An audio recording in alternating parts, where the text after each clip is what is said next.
இருக்க முடியாத அளவுக்கு கஷ்டப்படுற உண்மையா இருக்கவங்களுக்கு இதை நாங்க ஏற்படுத்தி தரோம். இப்பயே நான் சொல்லிடுறேன், பாக்குட்டி கொய்யால ரொம்ப கஷ்டப்படுறோம், எங்களால ஒண்ணுமே முடியாது அப்படின்னு இருக்கிறவங்களுக்கு கண்டிப்பா இந்த வீடு நாங்க ஏற்படுத்தி தருவோம். சரிங்களா?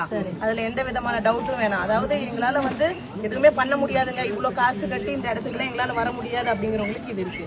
மத்தவங்களுக்கு பட்டாவோட நிலம், பட்டாவோட நிலம் கொடுத்துருவோம். உண்மையாலுமே ஒண்ணும் முடியாதவங்களுக்கு இது ஏற்படுத்தி தரலாம். சரிங்களா? ஒரு பசங்களை வச்சிருப்பீங்க, படிச்சுட்டு இருப்பாங்க, ஃபியூச்சர்ல ஒரு நல்ல லைஃப் வந்து அவங்களுக்கு இருக்கும். அதனால கொஞ்சம் புரிஞ்சுக்கோங்க, கிடைக்கிறவங்களுக்கு நியாயமா கிடைக்கட்டும். கண்டிப்பா இது யாருக்கு கிடைக்குது, யாருக்கு போகுதுன்னு ஃபுல் டீடைல்ஸ் கேதர் பண்ணுவோம். ஒவ்வொருத்தரை இண்டிவிஜுவலா கேதர் பண்ணிட்டு தான் அவங்களுக்கு அந்த வீடை வந்து அலாட் பண்ண போறோம்.